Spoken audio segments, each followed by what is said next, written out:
أعوذ بالله من الشيطان الرجيم. بسم الله الرحمن الرحيم. الحمد لله الذي أنزل على عبده الكتاب ولم يجعل له عوجا قيما لينذر بأسا شديدا من لدنه ويبشر المؤمنين الذين يعملون الصالحات أن لهم أجرا حسنا ماكثين فيه أبدا وينذر الذين قالوا اتخذ الله ولدا ما لهم به من علم ولا لآبائهم كبرت كلمة تخرج من أفواههم إن يقولون إلا كذبا فلعلك باخع نفسك على آثارهم إن لم يؤمنوا بهذا الحديث أسفا إنا جعلنا ما على الأرض زينة لها لنبلوهم أيهم أحسن عملا وإنا لجاعلون ما عليها صعيدا جرزا أم حسبت أن أصحاب الكهف والرقيم كانوا من آياتنا عجبا إذ أوى الفتية إلى الكهف فقالوا ربنا آتنا من لدنك رحمة وهيئ لنا من أمرنا رشدا فضربنا على آذانهم في الكهف سنين عددا ثم بعثناهم لنعلم أي الحزبين أحصى لما لبثوا أمدا نحن نقص عليك نبأهم بالحق إنهم فتية آمنوا بربهم وزدناهم هدى وربطنا على قلوبهم إذ قاموا فقالوا ربنا رب السماوات والأرض لن ندعو من دونه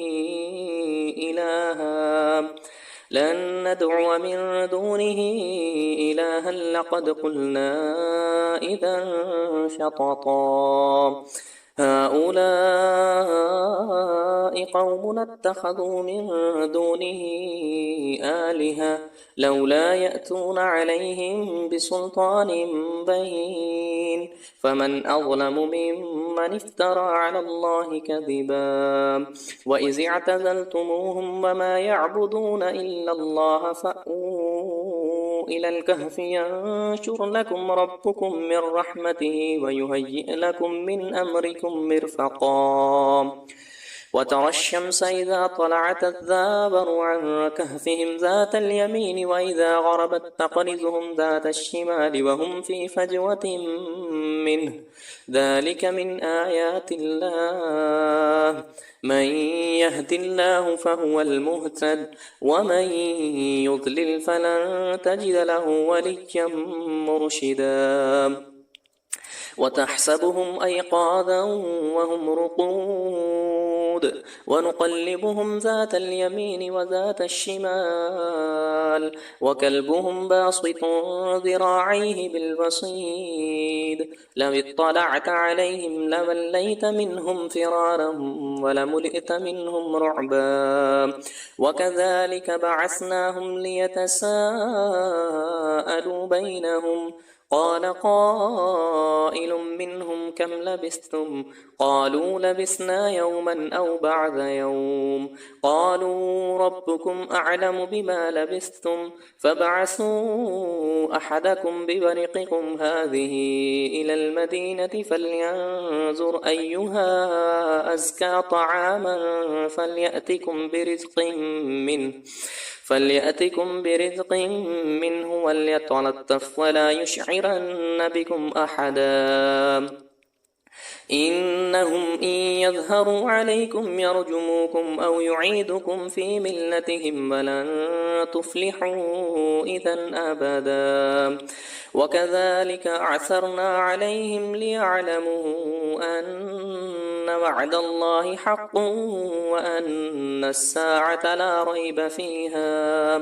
إذ يتنازعون بينهم أمرهم فقالوا ابنوا عليهم بنيانا ربهم أعلم بهم قال الذين غلبوا على أمرهم لنتخذن عليهم مسجدا سيقولون ثلاثة رابعهم كلبهم ويقولون خمسة سادسهم كلبهم رجما بالغيب ويقولون سبعة وثامنهم كلبهم قل ربي أعلم بعدتهم ما يعلمهم إلا قليل فلا تمار فيهم إلا مراء ظاهرا ولا تستفت فيهم منهم أحدا ولا تقولن لشيء إني فاعل ذلك غدا إلا أن يشاء الله واذكر ربك إذا نسيت وقل عسى أن يهديني ربي لأقرب من هذا رشدا ولبثوا في كهفهم 300 سنين وازدادوا 9 قل الله أعلم بما لبثوا له غيب السماوات والأرض أبصر به وأسمع ما لهم من دونه من ولي ولا يشرك في حكمه أحدا واتل ما أوحي إليك من كتاب ربك لا مبدل لكلماته ولن تجد من دونه ملتحدا واصبر نفسك مع الذين يدعون ربهم بالغداوة والعشي يريدون وجهه ولا تعد عيناك عنهم تريد زينة الحياة الدنيا ولا تطع من أغفلنا قلبه عن ذكرنا واتبع هواه وكان أمره فرطا وقل الحق من ربكم فمن شاء فليؤمن ومن شاء فليكفر إنا أعتدنا للظالمين نارا أحاط بهم سرادقها وإن يستغيثوا يغاثوا بماء كالمهل يشفي الوجوه بئس الشراب وساءت مرتفقا إن الذين آمنوا وعملوا الصالحات إنا لا نضيع أجر من أحسن عملا أولئك لهم جنات عدن تجري من تحتهم الأنهار يحلون فيها من أساور من ذهب ويلبسون ثيابا خضرا من سندس واستبرق متكئين فيها على الأرائك نعم الثواب وحسنت مرتفقا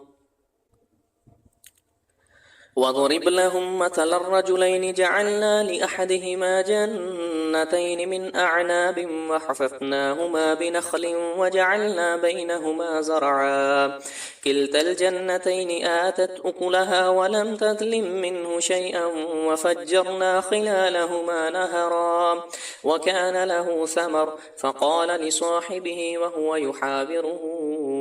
أنا أكثر منك مالا وأعز نفرا ودخل جنته وهو ظالم لنفسه قال ما أظن أن تبيد هذه أبدا وما أظن الساعة قائمة ولئن رددت إلى ربي لأجدن خيرا منها منقلبا قال له صاحبه وهو يحاوره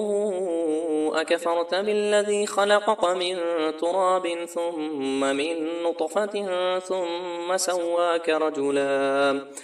لكن هو الله ربي ولا أشرك بربي أحدا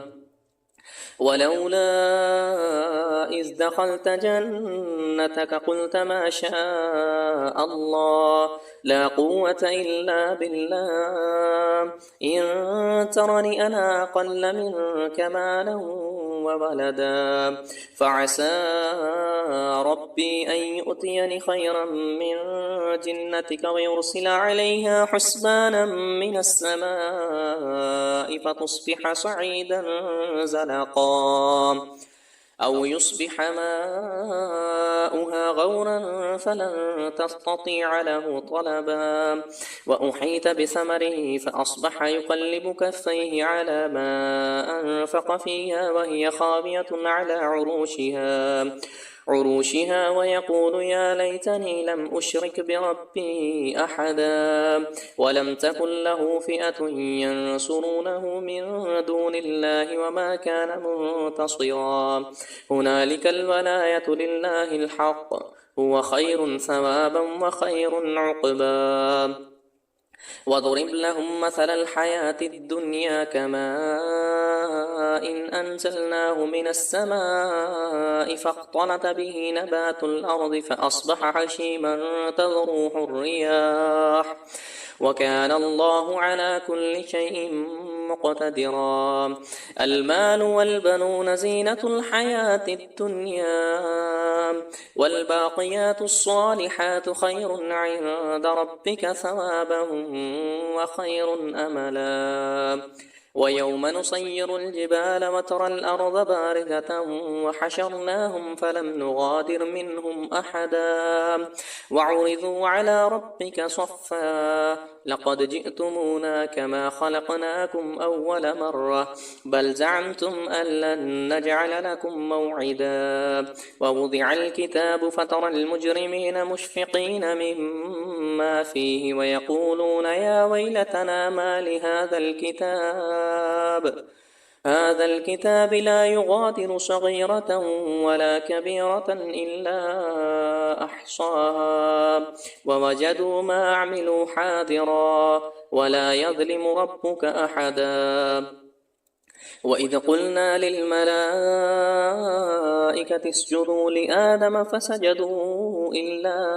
إبليس كان من الجن ففسق عن أمر ربه أفتتخذونه وذريته أولياء من دوني وهم لكم عدو بئس للظالمين بدلا ما أشهدتهم خلق السماوات والأرض ولا خلق أنفسهم وما كنت متخذ المضلين عضدا ويوم يقول نادوا شركائي الذين زعمتم فدعوهم فلم يستجيبوا لهم وجعلنا بينهم موبقا ورأى المجرمون النار فظنوا أنهم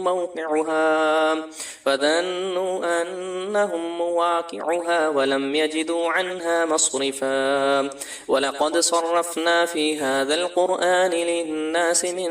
كل مثل وكان الإنسان أكثر شيء جدلا وما منع الناس أن يؤمنوا إذ جاءهم الهدى ويستغفروا ربهم إلا أن تأتيهم سنة الأولين أو يأتيهم العذاب قبلا وما نرسل المرسلين إلا مبشرين ومنذرين ويجادل الذين كفروا بالباطل ليدحضوا به الحق واتخذوا آياتي وما أنذروا هزوا ومن أظلم ممن ذكر بآيات ربه فأعرض عنها ونسي ما قدمت يداه إنا جعلنا على قلوبهم أكنة أن يفقهوه وفي آذانهم وقرا وإن تدعهم إلى الهدى فلن يهتدوا إذا أبدا وربك الغفور ذو الرحمة لو يؤاخذهم بما كسبوا لعجل لهم العذاب بل لهم موعد لن يجدوا من دونه موئلا وتلك القرى أهلكناهم لما ظلموا وجعلنا لمهلكهم موعدا وإذ قال موسى لفتاه لا أبرح حتى أبلغ مجمع البحرين أو أمضي حقبا فلما بلغ مجمع بينهما نسيا حوتهما فاتخذ سبيله في البحر سربا فلما جاوزا قال لفتاه آتنا غداءنا لقد لقينا من سفرنا هذا نصبا قال أرأيت إذ أوينا إلى الصخرة فإني نسيت الحوت وما أنسانيه إلا الشيطان أن أذكره واتخذ سبيله في البحر عجبا قال ذلك ما كنا نبغي فارتد على آثارهما قصصا فوجدا عبدا من عبادنا آتيناه رحمة من عندنا وعلمناه من لدنا علما قال له موسى هل أتبعك على أن تعلمني مما علمت رشدا قال إنك لن تستطيع معي صبرا وكيف تصبر على ما لم تحط به خبرا قال ستجدني إن شاء الله صابرا ولا أعصي لك أمرا قال فإن اتبعتني فلا تسألني عن شيء حتى أحدث لك منه ذكرا فانطلقا حتى إذا ركبا في السفينة خرقها قال أخرقتها لتغرق أهلها لقد جئت شيئا إمرا قال ألم أقل إنك لن تستطيع معي صبرا قال لا تؤاخذني بما نسيت ولا ترهقني من أمر عسرا فانطلقا حتى إذا لقيا غلاما فقتله قال أقتلت نفسا زكية بغير نفس لقد جئت شيئا نكرا قال ألم أقل لك إنك لن تستطيع معي صبرا قال إن سألتك عن شيء بعدها فلا تصاحبني قد بلغت من لدني عذرا فانطلقا حتى إذا أتيا أهل قرية استطعما أهلها فأبوا أن يضيفوهما فوجدا فيها جدارا يريد أن ينقض فأقامه قال لو شئت لاتخذت عليه أجرا قال هذا فراق بيني وبينك سأنبئك بتأويل ما لم تستطع عليه صبرا أما السفينة فكانت لمساكين يعملون في البحر فأردت أن أعيبها وكان وراءهم ملك يأخذ كل سفينة غصبا وأما الغلام فكان أبواه مؤمنين فخشينا أن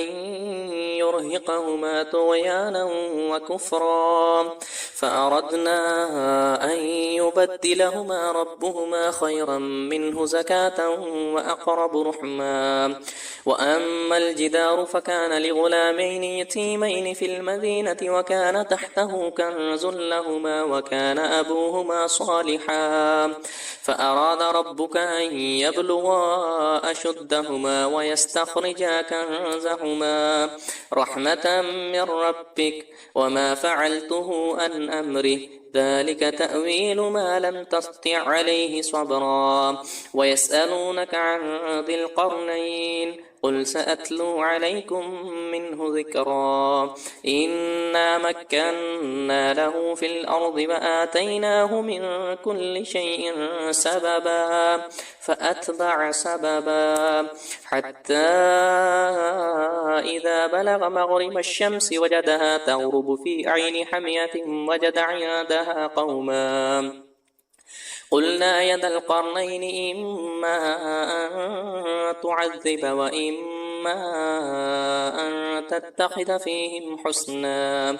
قال أما من ظلم فسوف نعذبه ثم يرد إلى ربه فيعذبه عذابا نكرا. وأما من آمن وعمل صالحا فله جزاء الحسنى وسنقول له من أمرنا يسرا. ثم أتبع سببا حتى إذا بلغ مطلع الشمس وجدها تطلع على قوم لم نجعل لهم من دونها سترا. كذلك وقد أحطنا بما لديه خبرا. ثم أتبع سببا حتى إذا بلغ بين السدين وجد من دونهما قوما لا يكادون يفقهون قولا. قالوا يا ذا القرنين إن يأجوج ومأجوج مفسدون في الأرض فهل نجعل لك خرجا على أن تجعل بيننا وبينهم سدا. قال ما مكني فيه ربي خير فأعينوني بقوة أجعل بينكم وبينهم رجما. آتوني زبر الحديد حتى إذا ساوى بين الصدفين قال انفخوا حتى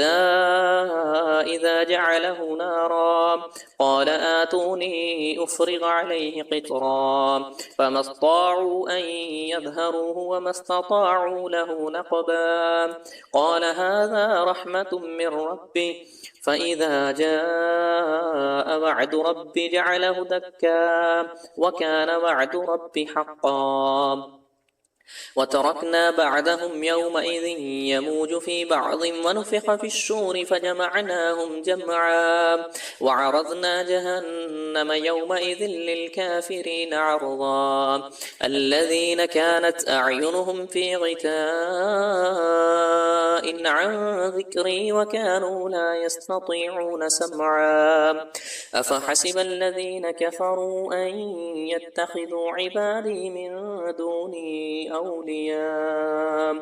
إنا أعتدنا جهنم للكافرين نزلا. قل هل ننبئكم بالأخسرين أعمالا الذين ضل سعيهم في الحياة الدنيا وهم يحسبون أنهم يحسنون صنعا. أولئك الذين كفروا بآيات ربهم ولقائه فحبطت أعمالهم فلا نقيم لهم يوم القيامة وزنا. ذلك جزاؤهم جهنم بما كفروا واتخذوا آياتي ورسلي هزوا. إن الذين آمنوا وعملوا الصالحات كانت لهم جنات الفردوس نزلا خالدين فيها لا يبغون عنها حولا. قل لو كان البحر مدادا لكلمات ربي لنفد البحر قبل أن تنفد كلمات ربي ولو جئنا بمثله مددا. قل إنما أنا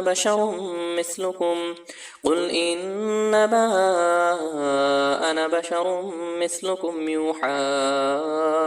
إلي أنما إلهكم إله واحد. فمن كان يرجو لقاء ربه فليعمل عملا صالحا ولا يشرك بعبادة ربه أحدا.